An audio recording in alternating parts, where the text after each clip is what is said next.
Pour l'instant, je vous propose de suivre maintenant une autre démonstration avec un sport, là encore, très spectaculaire, une discipline très spectaculaire. Il s'agit de l'aïkido avec maître Christian Tissier.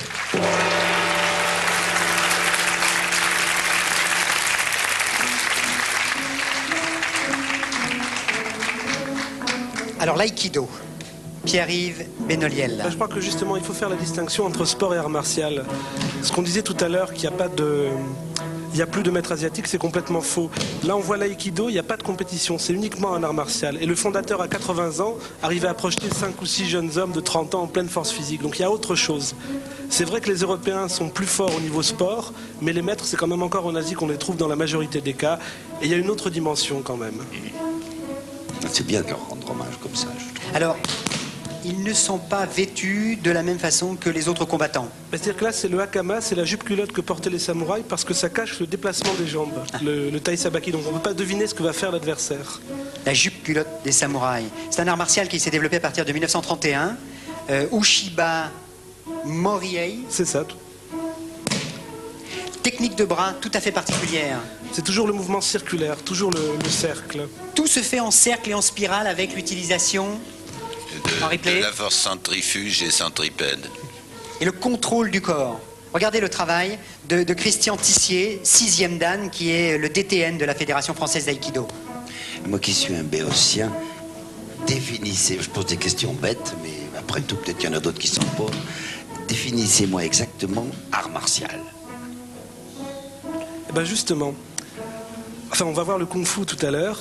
Il y a un monsieur qui s'appelait Bodhidharma qui est arrivé en Chine. Avant son arrivée, on pratiquait un art de combat pour se battre, pour être le plus fort. Mais Bodhidharma a amené ce qu'on appelle le wuté, c'est-à-dire une dimension mentale où on pratique finalement pour une réalisation personnelle et pas seulement pour être le plus fort. D'accord. Et c'est la différence pour entre soi et non pas pour un résultat. On oublie le résultat. Exactement. Et on fait tout le travail avant.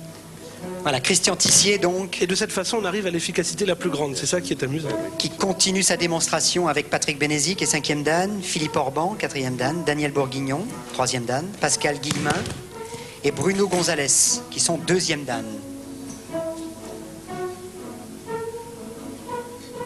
Alors justement, Ueshiba, le fondateur de l'aïkido, c'est un très bon exemple parce qu'on est passé... Au début du siècle, c'était encore le truc des samouraïs pour tuer, et en quelques dizaines d'années, c'est devenu un budo, c'est-à-dire une voie martiale pour se réaliser. Budo, littéralement, ça veut dire arrêter la lance, mettre fin à la guerre. Donc c'est arriver à la paix, mettre fin à la violence, c'est un peu ce qu'on est en train de voir. Ce qui est très important en aïkido, c'est le fait de faire des contreprises pour retourner la force de l'adversaire contre lui-même. C'est ça, je crois. Hein. On utilise sans arrêt la force de l'adversaire. Est-ce que c'est pas une généralité de tous ces sports asiatiques, ça, d'utiliser la force, la puissance de l'autre, son déséquilibre à son profit? Oui, c'est une généralité en tout, y compris en lutte libre ou en politique. Oui.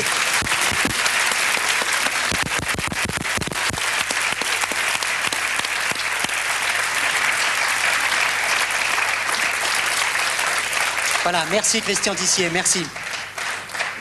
Merci pour cette démonstration d'aïkido. On va passer maintenant encore à une autre démonstration, avec cette fois un sport qui est une sorte de science de la souplesse. Et c'est un sport qui n'a pas forcément une bonne réputation, c'est le jujitsu. Là encore, je ne vais pas jouer sur les mots, mais c'est pas un sport, c'est un art martial, justement. Okay. Le jujitsu, c'est ce que pratiquaient les samouraïs au départ. C'était une technique de défense à main nue ou avec armes. Alors ensuite, ça a donné le judo, ce qu'a créé Kano en 1882, ce qui est devenu un sport après, mais je crois qu'on pourrait les voir d'ailleurs. Voilà, pendant qu'on voit le ralenti de l'aïkido, maintenant, Éric Pariset, 5e dan de Jiu-Jitsu, Laurent Rabillon et André Ohaillon, vainqueurs de la Coupe de France 92, viennent nous rejoindre. Messieurs, c'est à vous.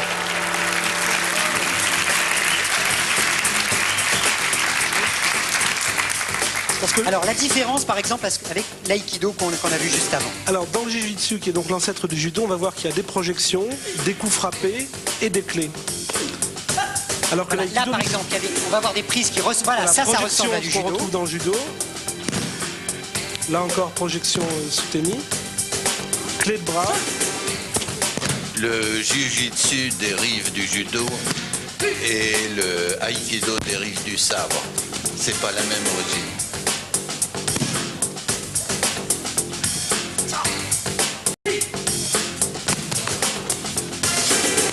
C'est-à-dire que dans le jiu-jitsu ancien, c'était des techniques très dangereuses pour tuer. Et Kano a enlevé les techniques les plus dangereuses pour en faire un sport. Pour permettre aux gens de pratiquer sans se blesser. Et là, disons, c'est la version moderne du jiu-jitsu. C'est ça. Quand je Qui est une dis self-défense. Enfin, là, la volonté, c'est quand même de détruire l'adversaire, non? En replay. Il faut quand même détruire l'adversaire, là, en jiu-jitsu. Non, l'idée du jiu-jitsu à l'époque des samouraïs, c'était maîtriser. Ah. Oui. Pas détruire. Maîtriser, vous voulez dire neutraliser un adversaire. Comme ici, Oui, on voit la c'est clé de ça, bras oui. qui vient de Pas le faire. détruire. Parce qu'ils ne se battaient plus au Japon.